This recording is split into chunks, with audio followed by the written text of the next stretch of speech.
Whether the team is performing clean or unsightly, we'll cover it all here on Washington Football Nightly. I, of course, am your host, Louie T. Thank you for joining me. Let's get to tonight's lead story. So, Alex Smith practiced today on a limited basis. However, reportedly looked very good by Ron Rivera standards, and listening to the beat reporters who were at practice for a limited amount of time, Alex handled a lot more of the workload than normal. So during this process, haven't seen a lot of Alex, haven't heard about Alex being on the field very much. He took a lot more work today. Rivera said he was very pleased with what he saw, thought he saw a lot more fluidity out of Alex. And because of that optimism, there's a growing belief and sense that Alex may be able to go on Sunday. That's the best possible outcome. I know some of you are like, hey, let's go with Taylor Heineke, let Alex rest, or let's see what the young fella. This is not the time for that, okay? I can't stress this enough. If you want to win this game, you want to put the guy out there that gives you the best chance, and that guy is Alex Smith. So if we can get Alex back in this game and hopefully leave this game no worse for the wear, then we'll have our guy back under center, giving us a legitimate shot of not only making it to the postseason, but winning a game or two while we're there. This team is capable of really doing some significant damage if we can get some steady play at the quarterback position, and Alex Smith provides us with the best possible situation at the quarterback position. So for me, this is the best news we received all week.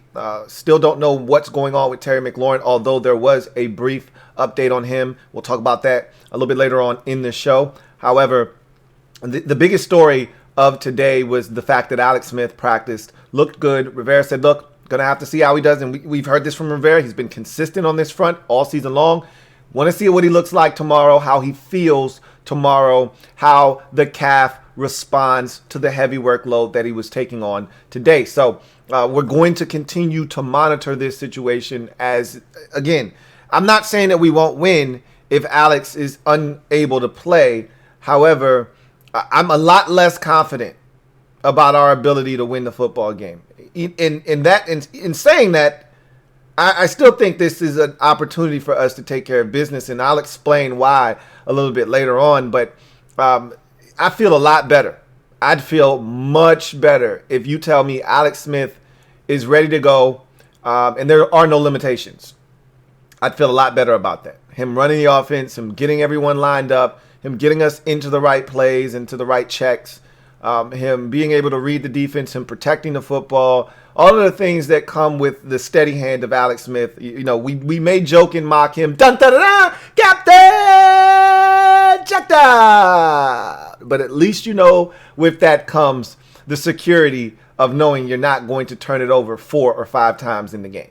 And, you know, and obviously he doesn't control what the running backs do or what, you know, the punt returner does or what we do on kickoff returns. He doesn't control that once the ball leaves his hands or if it's in someone else's.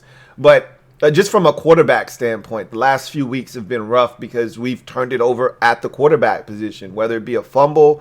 And that's something else Alex hasn't really done, is fumble the damn ball in the pocket. He seems to be really good at having awareness, which Dwayne lacks in the pocket. Even if it's quick pressure, Alex still isn't getting the ball knocked out of his hands like Dwayne has been. So there's this sense of comfort knowing that 11 is back there and that he'll protect the football at all costs. And sometimes there may be some big plays missed, some opportunities that aren't taken fully advantage of, but I'd much rather have that than a turnover. As we've seen, this team can overcome punting. What they can't seem to overcome is turning the football over. And that's just not this team. That's most teams in the NFL. So if Alex can go, it changes things drastically from a percentage standpoint of, you know, us winning this football game. However, we still have a long week to go. It's only it's only Thursday, and he was only limited in his practicing abilities this week. So to this point, so we'll see what happens. But promising news. But I'm not going to, you know, jump off the cliff with this one. But I feel a lot better today than I did yesterday, and that goes for Terry McLaurin, Antonio Gibson, and Alex Smith. Speaking of which, let's get to in other news. We heard from the head coach once again, Ron Rivera. Also heard from defensive coordinator Jack Del Rio. We heard from a bunch of players, Cam Curl. We heard from Chase Young. We heard from Ronald Darby. But the biggest, first of all, I love Chase Young, man. God, it's so hard not to like this guy. He's just, if you were to tell me, I'm going to give you all the parts to put together a perfect player on and off the field, I don't think I'd have to assemble another guy. Just say, just give me Chase Young. Like, he says all the right things. And I'll just give you a quick example.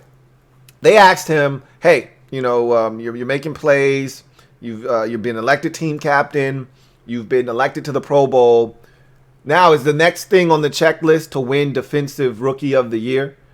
And, selfishly, he could go, that would be great. That would be awesome. But, he's not thinking about it. He doesn't care about that. He's like, look, all I care about right now is beating Philadelphia.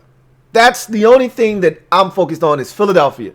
If we win, everything else will take care of itself.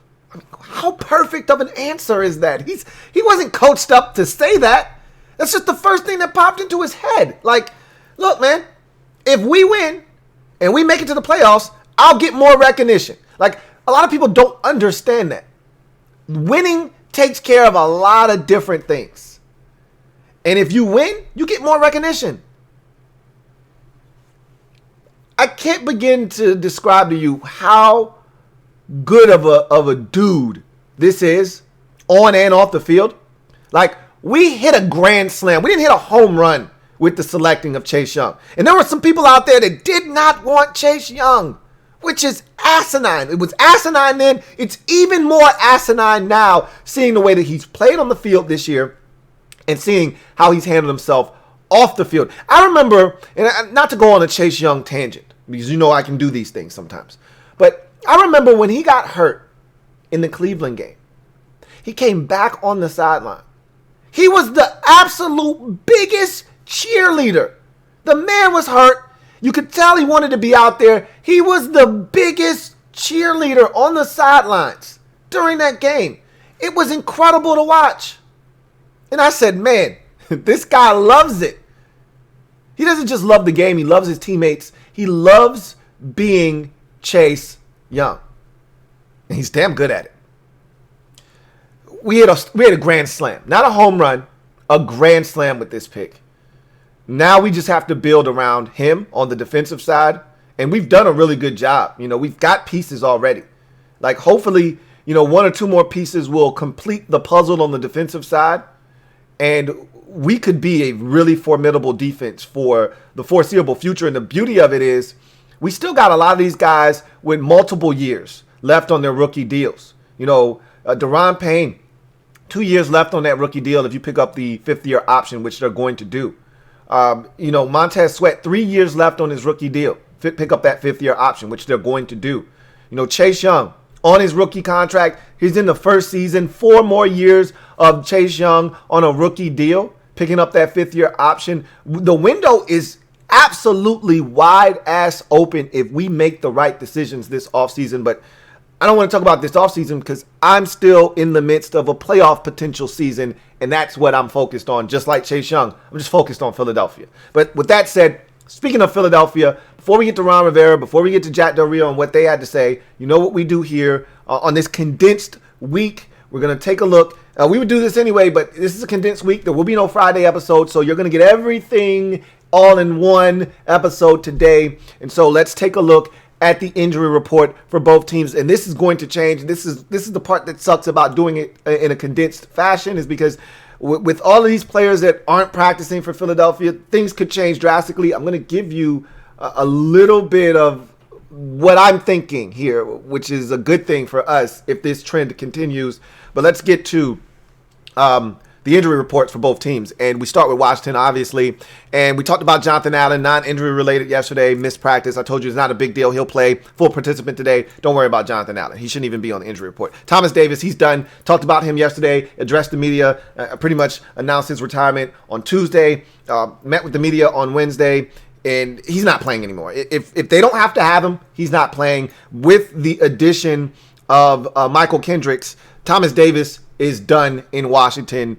And not sad to see him go from a standpoint of on the field, but I did admire his off the field leadership and what he brought to this team from that standpoint. So that was a good thing. But Antonio Gibson toe, second day of not practicing. But after having him play last week and not coming out of that game any worse for the wear, Rivera pretty much said, look, we just want to keep him off of it. We trusted this guy can handle the workload.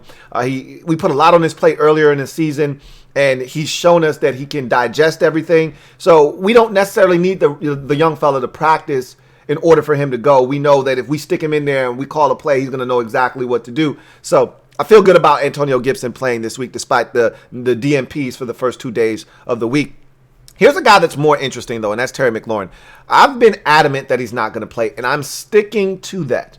But Ron sounded very optimistic when talking Terry about him working off to the side and doing agility drills. He did some agility drills on Wednesday. He worked off to the side on Thursday. Still hasn't participated in practice, but he's been off to the side, and he seems to be getting more mobility in that ankle. I'm still not convinced that he's going to play, and I still would term this a miracle if he plays. He's got to have superhuman healing powers to play on a high ankle sprain that you sustained just a week ago against Seattle. Well, it'll be 2 weeks on Sunday and play. High ankle sprains, minimum of 3 weeks for you to come back from normally. And normally that's more of a 3 to 5 week injury. A regular ankle sprain is a 2 to 4 week injury, and depending on how tough you are and your pain threshold, you may be able to play after a week of spraining your ankle. But with a high ankle sprain, it's totally different. It affects you differently. It's a lot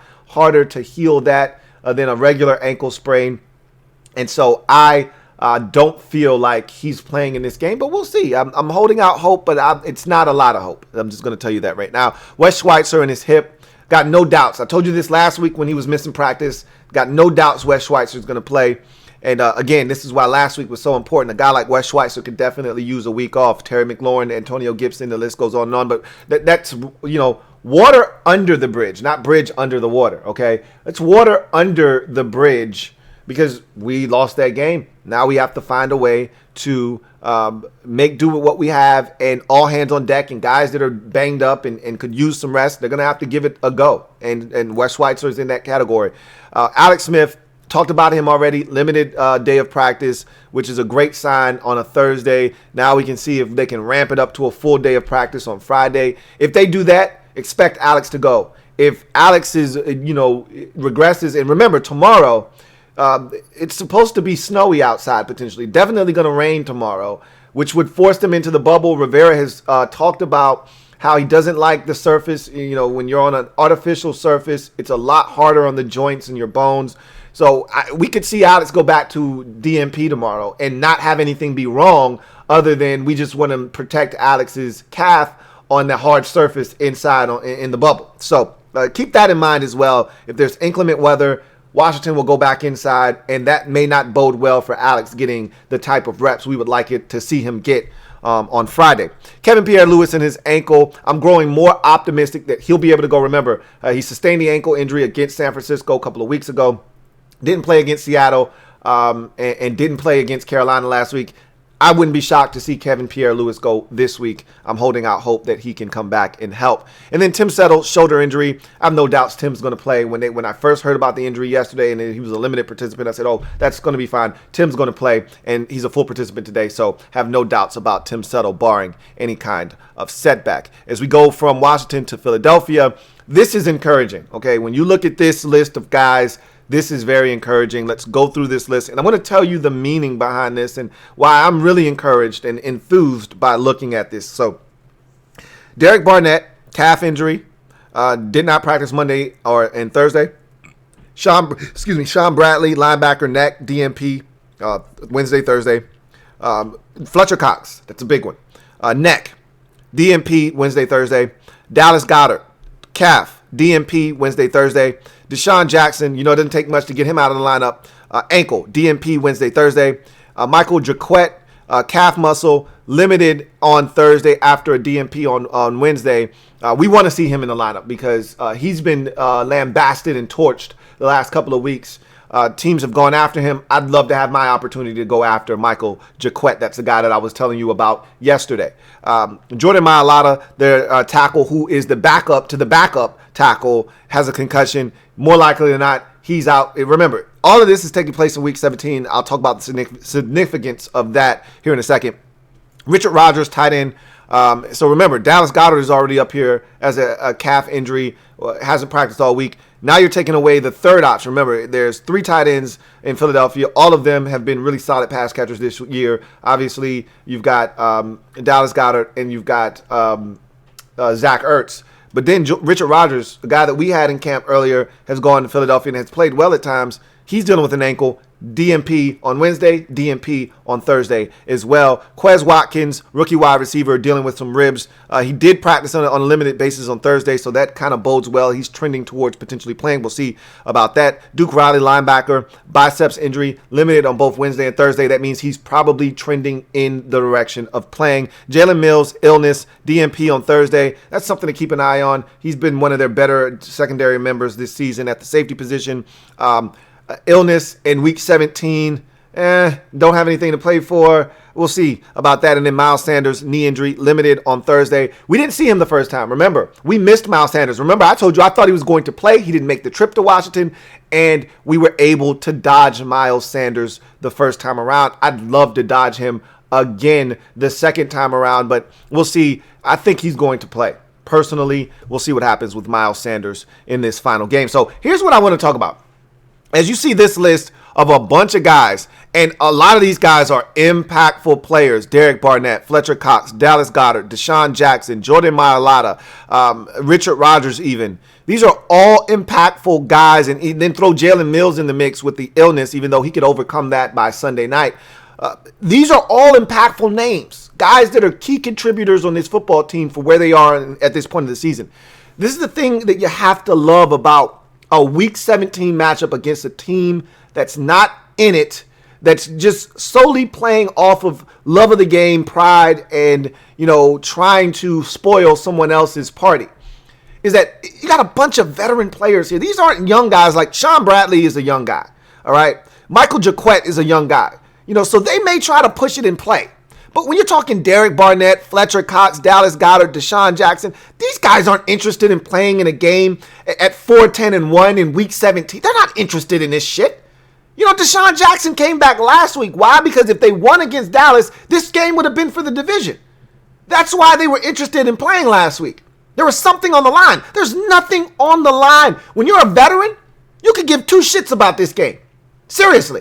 The J.J. Watt speech is great, but when you've been in this league 3-4 years, these are guys that have been in the playoffs the last 3 years straight, played in a Super Bowl, won a Super Bowl. They don't give a shit about 4-10-1 playing against Washington for the division.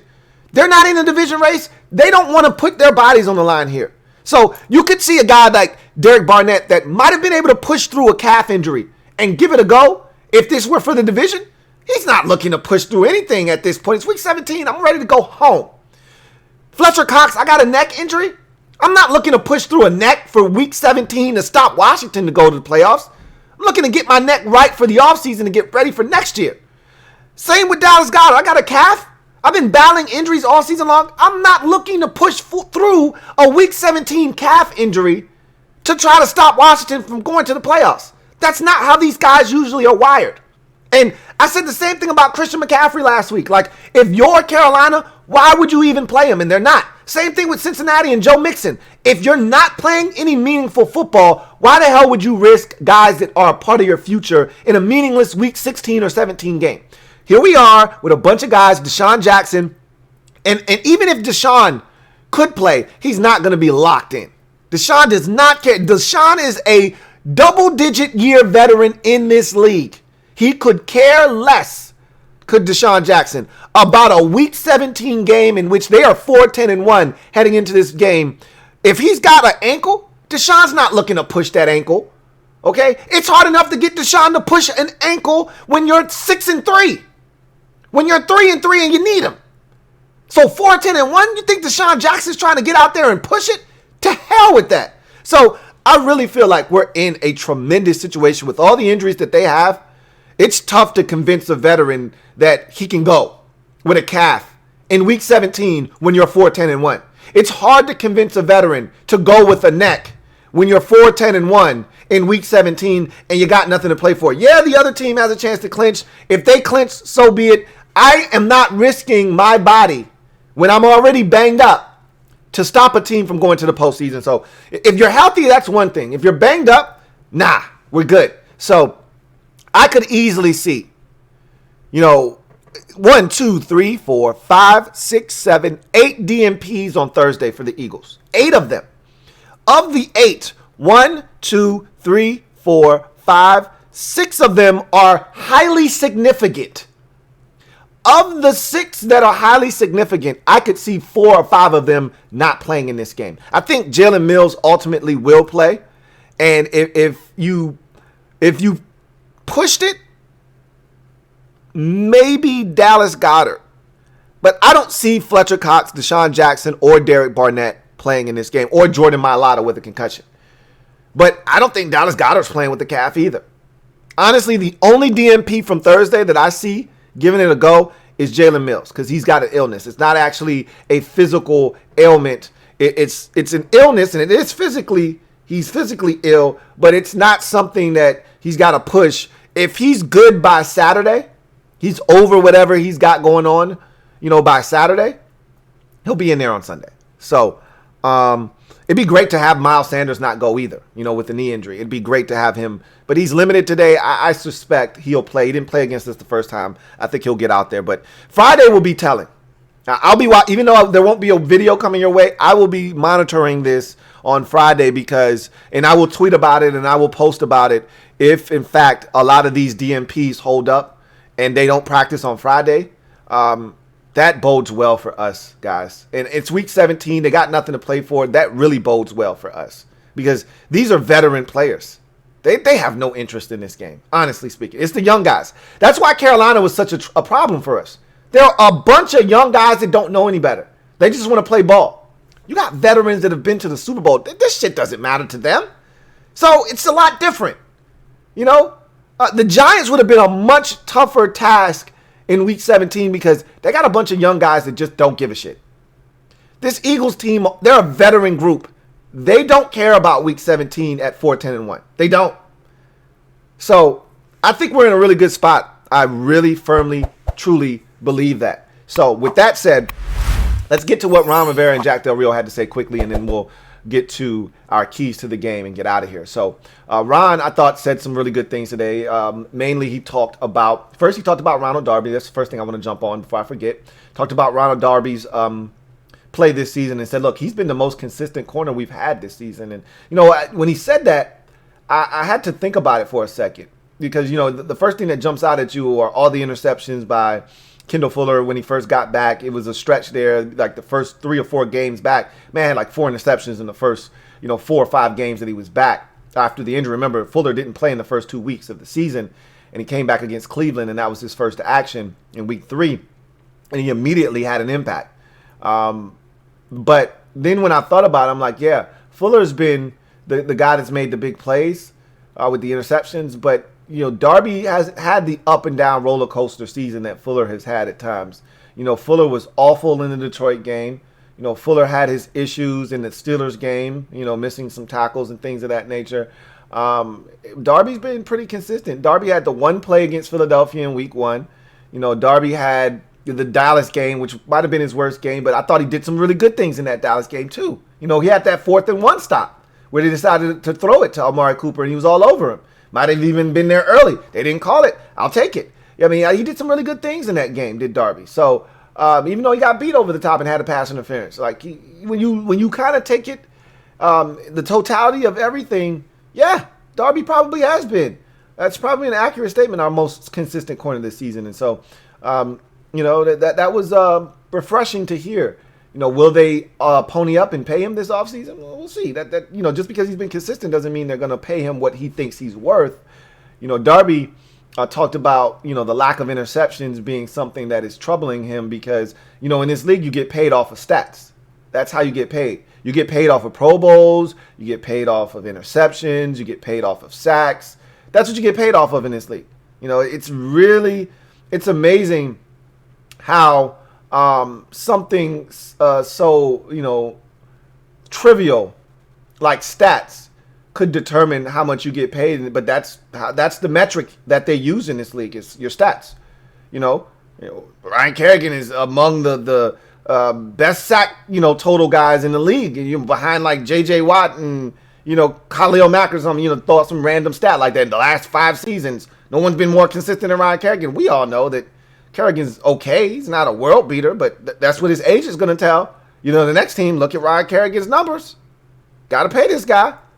So Darby's kind of worried about his interception total that he doesn't have any this season. If you've watched Darby, this guy's been outstanding this season. And Rivera kind of made sure that he mentioned that. Also, Rivera talked about this game in particular. Remember, I told you how Rivera was trying to pretty much downplay this game, and he took it a step further, and he said, look, whether we win this game or not, it's a successful season. For me, it won't be as successful. It'll still be, we're trending in the right direction, but this would be a really disappointing and a deflating loss if we don't win this game, and he's minimizing that. The reason he's doing that is because he wants these players to not come into this game pressing and tight. He doesn't want them to be putting the weight of the world on their shoulders, having to go out and win this game. He doesn't want the tension so thick you can cut it with a knife. He wants these guys going out playing loose and free and having fun. He keeps talking about having fun in Week 17. And, that's all fine and dandy. But these guys understand what's at stake. And they're going to be a little tight and nervous. You're hoping that Ron continues to work on them and he loosens them up a bit and continues to hammer home the message that, hey, guys, whatever happens, this has been a great season. And you've overachieved. Nobody thought we were going to be here. But it doesn't have to end here. And I don't think these guys want this thing to end in Week 17. Neither do any of us. I mean, I can't speak for everyone. I think there will be a sector of the fan base. Look, whether we win or lose, Washington fans are going to be happy. Because there's a small sector of the fan base that wants us to lose. Because they think that somehow getting a draft pick 7 or 8 spots higher is going to make a massive difference in this organization long term. But for the vast majority of us, we want to win this game and we want to play in the playoffs. That's what's important. And so either they're going to be happy or the rest of us are going to be happy. Hopefully we are the ones smiling come, 11:20 on Sunday night. But whatever the case may be, Ron also talked about the punting situation, or more specifically, the punt return situation. And Ron even cussed. I found that hilarious. He said, shit, he said, I'm good. I'm fine with the punt return situation. He said, shit. I mean, if we just catch the ball, we'll be fine. So, and he told you, he said in that presser, what I've told you multiple times, I saw it live, that it should have been a fair catch. And you see Steven Sims look down at the 2 gunners waiting on him, and he tries to make a move before he catches the ball, and all he had to do in that situation was simply fair catch the football. He tried to make a play when there was no play there to be made. Just fair catch it. And Ron pretty much said that's all we got to do. Now, he was wrong in saying that that's Steven Sims' first, boo-boo back there, because he's had multiple boo-boos this season, but he's still confident in Steven Sims. So am I. I would not necessarily be as confident as Ron is in his punt return. First of all, I think Steven Sims is a dynamic punt returner because he's got the quickness and the speed to be a threat back there. But I'm not 100% sold on his decision-making back there, which is why I don't necessarily want him back there. Now, as a receiver, I got none but the utmost confidence in Steven Sims. And I know a lot of you don't. I'm going to continue to have my confidence in him because I know this guy is capable. And he's going to continue. He's going to show you guys in one of these games. Watch. Anyway, Ron also talked about the Eagles in this game and the threats that they pose, and Jalen Hurts and their offense and all of the things that come with this game. And he talked about the Pro Bowl voting and all of the the Ed Block Courage Award. Which is our recipient is Brandon Sheriff. He talked about just not having the fans and how some of those things are fan driven, and that he hasn't really been paying attention to any of that stuff this year because of the situation at hand. But the most important thing that he talked about were the injuries, and he talked about Alex Smith, and he said that this was the most encouraging sign that he's seen from Alex since the injury first was had, and so that's that's positive news. But again, Ron hasn't always been the most straightforward with us on injury updates. He also talked about Terry McLaurin and the work that he's put in. I've already mentioned this, but I'll just rehash it quickly, that he's looking good off to the side, and that they're confident that he's making some good progress. Not necessarily confident that he's going to play, but he's making some good strides towards that, which is not something they could have said a week ago this time. And then finally, Antonio Gibson, he said, look, we're just resting him. We expect him to be ready. If there are no setbacks, we just don't want him on the toe. But we know what this guy can do. We saw what he was able to do last week. And we just want to rest him. We just want to give him all the time he needs to continue to heal up.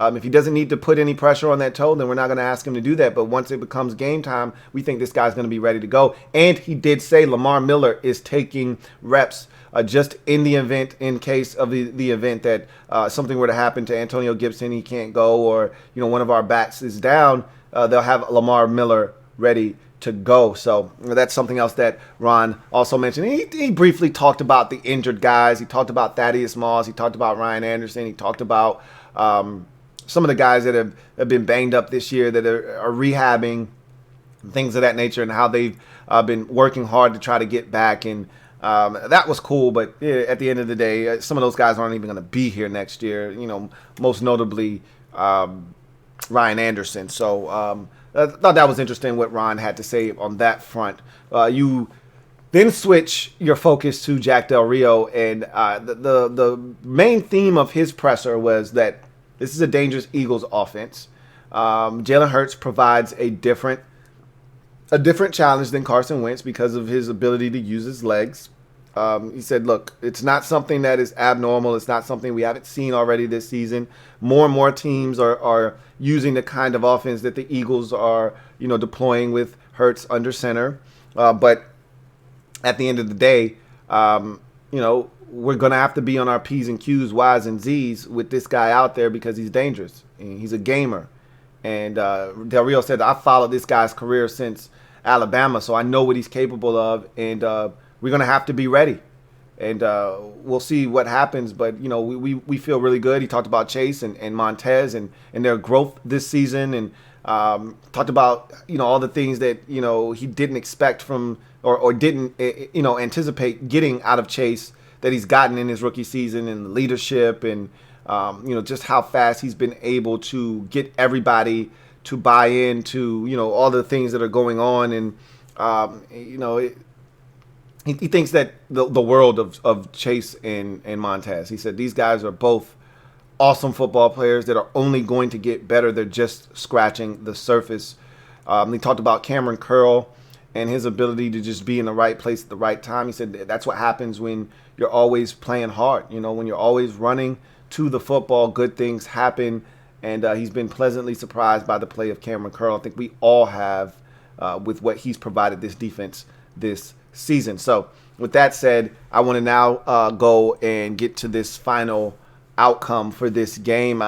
Look, I'm dressed in all white, as you can see, because I'm expecting the fellas to don the white on white this week. And I'm looking for them to come out clean from a jersey standpoint. And I'm looking for them to come out clean in the win-loss column as well on the left side of that thing. And so I'm doing my part. White on white. I expect them to do the same. I expect them, Ron said, we'll pull it out in big situations. Doesn't get any bigger than this. Week 17 on the road against Philadelphia. I think they're going to try to pull out their all blacks. I'm ready to pull out the all whites, and we'll see who gets it done.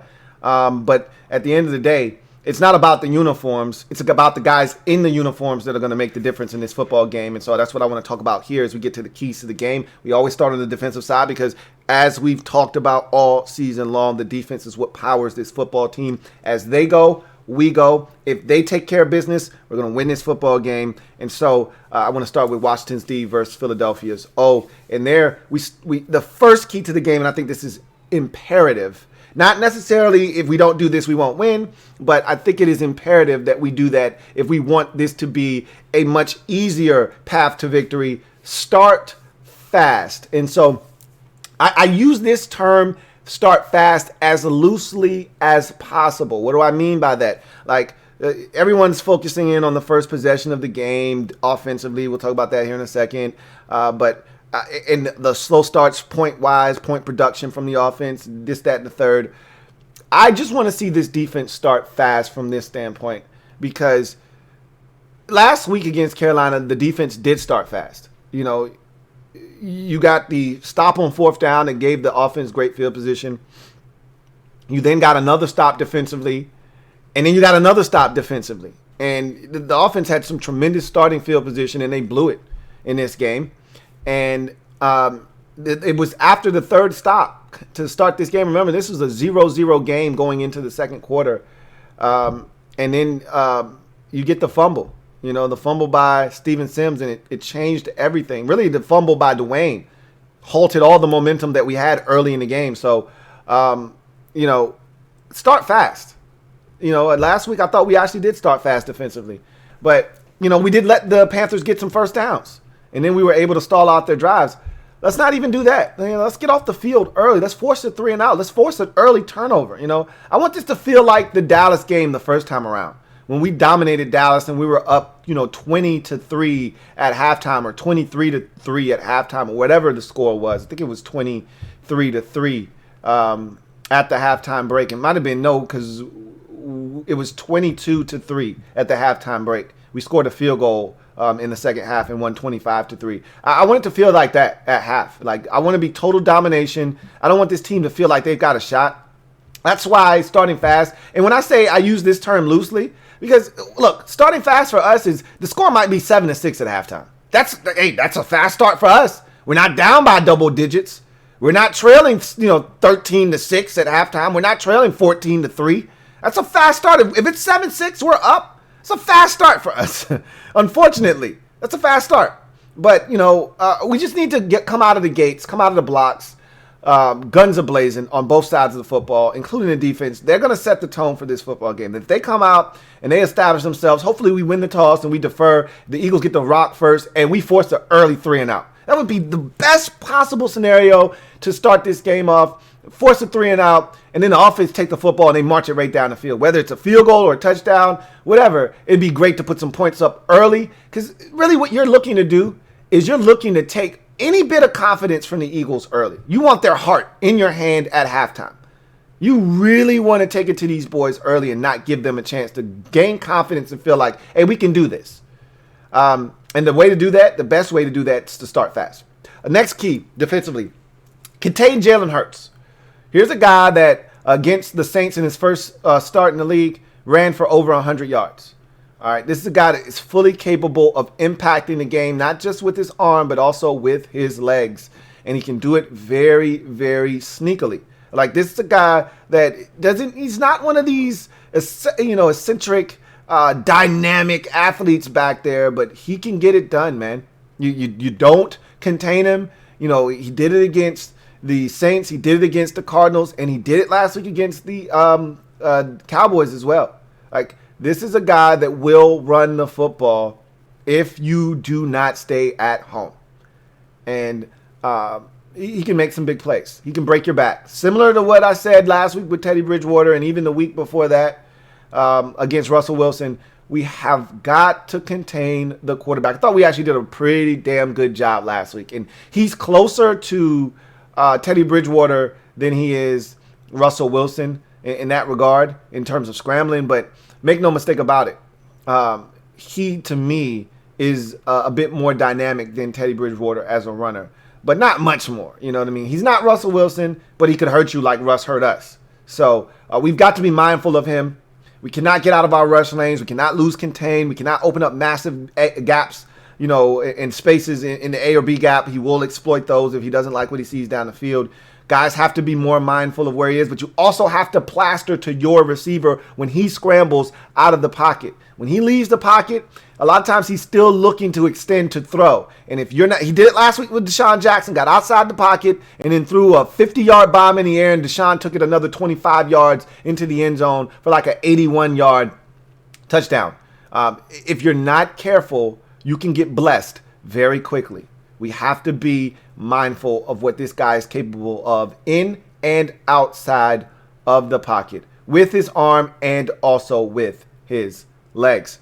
limit explosive plays. I can't stress this enough. I talk about it every week. I'm a broken record when it comes to this stuff. But if you're going to beat the Eagles and you're going to beat them decisively and soundly, Dallas last week gave up a big play early in the game, and then they turned off the faucet. And once they turned that faucet off, the Eagles found it tough to score and get out of their own way. And so I am begging the fellas. I am pleading with them this week. Don't give up the big plays. Make the Eagles have to matriculate the football down the field. And if they can do that with a young quarterback that hasn't seen a lot of this kind of stuff, then so be it. But if you're going to allow them to have chunk plays and be in Washington territory off of a 44-yard play inside the Washington 35-yard line down to the 33, then they're going to score points. But if you make them have to earn everything that they get, and they got to nickel and dime their way, and they got to convert on 3rd and 3, they got to convert on 3rd and 5, they got to convert on 3rd and 8, then we're going to have a chance to not only win this game, but win it going away. But the only way you're going to get to a point where you can win the football game going away is if you limit the explosive plays. We can't have 2 or 3 of those happen to us. There may be one. I'm going to concede that because we seem to give up at least one every week. But we can't have 2 or 3. The Cowboys had 1 last week that they gave up. That was it. And after that, they shut the faucet off, and the Eagles' offense shut off essentially with it. We've got to find a way to be more responsible on the back end and not give up big plays. And we've got to tackle, and I'll take it a step further. You know Doug Peterson's going to go for it on 4th down. They got nothing to lose. So if it's 3rd and 17, you can't give up 15 and let it be 4th and 2. If it's 3rd and 18, in a normal situation, you just want to stop them short of the 1st down because you know the other team's going to punt. That's not happening. If they get 13 on 3rd and 18 and it's 4th and 5, he's going to go for it. So you have to be even more sound than you normally are in those types of situations. If we get them in 3rd and forever, you've got to stop them after 5 or 6 yards. It can't be 17 on 3rd and 23. He's going for it on 4th and 6. And while that may not be the worst thing in the world because you may be able to get a stop on 4th down, you don't also want them converting that either. So make it easy on yourself. Do the little things right in this game. And it starts with not giving up big plays. And then the last key to the game defensively is force at least 2 turnovers. Jalen Hurts, I've said this numerous times, can be a little bit lackadaisical with the rock. You know, last week against Dallas, he fumbled twice, lost one of them. He threw a really bad interception in the end zone. He can be a little lax with the football. I'm looking forward to Chase Young turning the corner, Montez Sweat turning the corner, somebody getting their hands on the rock and knocking it out of his hands and us recovering. I'd love a scoop and score. You know, it'd be nice to get one of those San Francisco scoop and scores going. You know, a defensive touchdown or 2 in this game wouldn't hurt nobody. But at the end of the day, 2 turnovers, more than enough to get this thing done if we take care of the football. And I think with Alex in the lineup, that's a realistic possibility if he's healthy, that we will take care of the rock. So 2 turnovers this week, that'll get her done. And look, if we don't get any turnovers, as long as we don't turn it over, we'll be fine. But I think it is very, very possible with a young quarterback that is prone to mistakes. He was at Oklahoma last year, and he's shown the ability this year. You know, with the more he plays, the more comfortable he becomes, the more he is willing to take risks that he will turn it over. So 2 turnovers is what I'm looking for from this defense in Week 17. And we transition to the offense. Washington's O versus Philadelphia's defense. The first key to the game, start fast. Okay, I can't stress this enough. We have to start fast in this game. If you want to take Philadelphia's heart, if you want to stop them from feeling like this is an opportunity for them to win this game, start fast. If we jump on them 13-3 midway through the second quarter, we got them where we want them. We got them.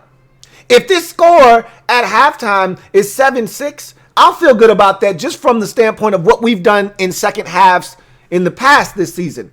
But 7-6 is still too close. They still feel like, all right, we got a chance to steal this game. I want to jump these boys. I want to jump them early. I want to jump them often. I'd love to take a 17-0 lead to halftime. I'd love to jump on top of these boys and let them know it ain't that type of party this week. It just ain't. All right? You got a bunch of guys out. It's Week 17. Go ahead and get the U-Haul started. You know? Go ahead and fire that bad boy up. Start loading it up. And we'll help you get an early jump start on it by halftime. That's what I'm looking to do. And so I'm looking for the offense. I need points in the first quarter. I need points. I don't care if it's a field goal or a 2 or a touch. I need something tangible in the first quarter from this offense. We cannot go another first quarter without scoring. It is becoming ridiculous now. We didn't score in the first quarter against Pittsburgh. We didn't score in the first quarter against the San Francisco 49ers. We didn't score in the first quarter against Seattle. We didn't score in the first quarter against Carolina last week. I have to see some points in the first quarter. This has to end. Start fast on offense. Next key to the game for the Washington offense versus the Philadelphia D. Limit mistakes, and every possession in this game for Washington must end in a kick of some sort. Okay? Look, it's okay to punt the football. If we don't have it on that drive, punt and allow the defense to work. Okay? Every possession must end in a kick. Whether it's an extra point, whether it's a field goal, or it's a punt. Every possession in this game for Washington should end in a kick. I don't want to go for 2. I don't want to chase points. Every possession in this game needs to end with a kick if you're Washington on the offensive side of the football, which means we have to limit mistakes. And it's just not turnovers. I'm talking about penalties. I'm talking about miscues. I'm talking about mental mistakes. I'm talking about all the little things that get you beat in this league when you don't pay attention to the close details. All right. We have to limit the mistakes. Can't have a guy on the line of scrimmage covering up the tackle and then we get a big play and it's negated because of an illegal formation. We have to do the little things right, eliminate the mistakes. I watched the Eagles self-destruct with penalties last week. Had great field position after an interception of Andy Dalton, and they went backwards 15 yards due to penalties. And it blew up that whole entire possession that started in Dallas territory. We can't do that to ourselves. We have to limit the mistakes. Mental, physical, and of course, every possession ends in a kick, meaning we cannot turn the football over.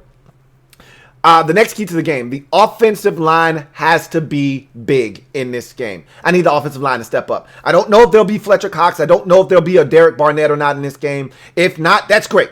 Should make your job that much easier, but they still have talented players up and down that defensive line that can pose problems. We have to be able, including Brandon Graham, we have to be able to block them. I don't care who's that quarterback, whether it's Taylor Heineke or it's Alex Smith, whomever's behind center, they need time to operate. I need them to be able to see the field clearly, not having to rush and speed up their process. I need them to see the field clearly, read out what the defense is doing, and find the open guy. I need the run game to have clear lanes. I don't need us to be in 2nd and 12 because we tried to run it on first down and we lost 2 yards. I need us to be positive situations. I need us ahead of the sticks. The offensive line is going to be one of the keys to the game offensively because whether it's us dropping back to throw or it's us running the football, they're going to be the ones that lead the way. Offensive line is going to have to be huge in this game. Offensive line, be big in week 17, and that will take us to the postseason on the offensive side of the football. And then finally, my last key to the game for the Washington offense versus the Philadelphia D. Capitalize off of good field position. I think we're going to have at least 2, possibly 3 opportunities with great field position, whether it be an electric punt return by Steven Sims, a bad punt by their punter who shanks it.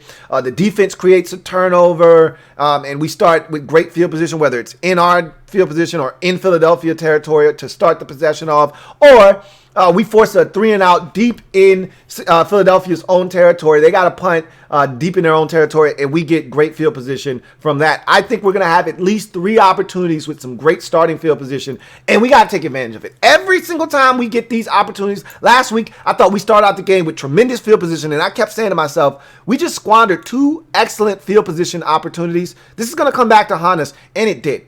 You got to take advantage of great field position. And we had it in the game against Carolina, and we didn't take advantage. Even the one where at the beginning of the half where Chase Young forces the fumble, that's great field position. You got to do something with it. We didn't. That was the I want to say that was the 4th and 2 failed opportunity from Dwayne, or it might have been a field goal when we got down there on the 50-yard Cam Sims play and the field goal opportunity, whatever the case may be. You got to be able to take advantage of short fields. Any short field, any great field position, we've got to capitalize off of that and score points, whether it be a field goal or a touchdown. Score points. Capitalize off of short fields. When you do that, I think we're going to win this football game. I'm confident in our abilities to go out and win this game. And, somebody brought this up to me the other day on socials, and they said, you know what, it would be so, it might have been on the live show that we did the other day, or it might have been in the comment section, or it might have been on socials. I don't quite remember. But I know I got a nice chuckle out of this. And somebody said, it'd be great to beat Dallas 3 times this year.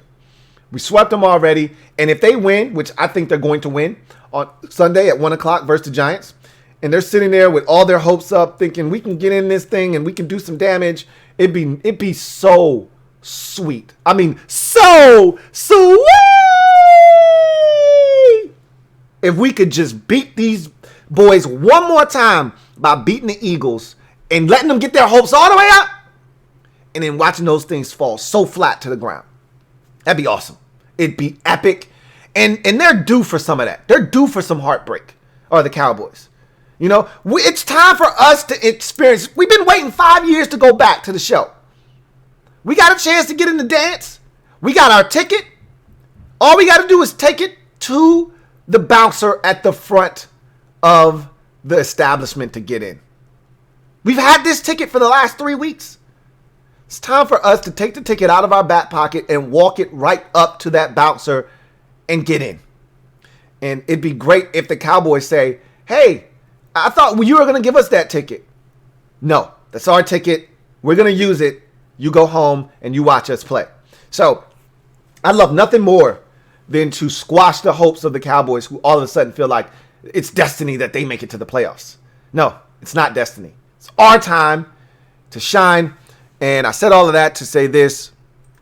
I hearken back to this. And this feels right.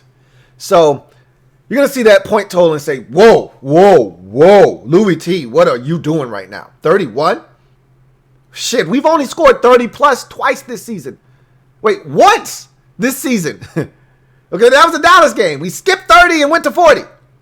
I know. I'm aware of this. Very, very aware. Listen to me here.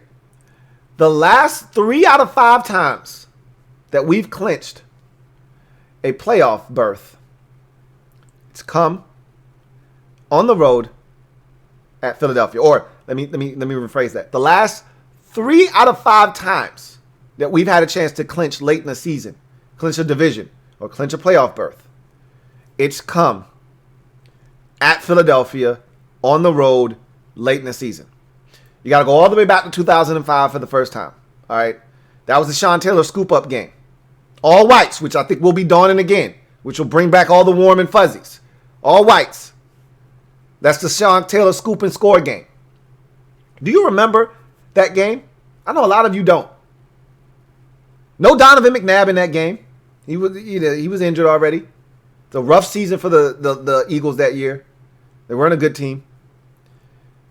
And we picked off their quarterbacks twice. And we forced 4 fumbles in that game. 4 fumbles. We created 6 turnovers in that game. 6. I'm not saying we're going to do that this game, but there's a chance. We could really do some damage here. We won that game 31-20. See where I'm going with this? We beat the Eagles in 2015. Week 16. Kirk Cousins had the brain fart right before the half. But he made up for it in the second half. We pulled away. We won that thing, in Philadelphia, 38-28. I think it was 38-28 or 38-24, one of the two. Won that game comfortably. Enjoyed that thing. Another 30-point performance on the road versus this Eagles team to clinch the division or clinch a playoff berth. And now here we are, 2020, same opportunity, late in the season, on the road, at Philadelphia. Not a very good Eagles football team. We're going to do these boys again, and we're going to score 30 again. 31 this time. And we're going to turn them over again. I got nothing but confidence that we're going to take care of business in this game. 31-20, Washington gets it done. Puts on the caps at the link along with the shirts that say NFC East champs. I'm ready for it. How about you? Can't wait. Bart Scott. Can't wait. Just like I know a lot of you can't wait for 2020 to be over. And this is the last day of 2020 officially. And so I want to take this time to thank you guys for what has been a very successful 2020 year for the LouieTeeNetwork brand.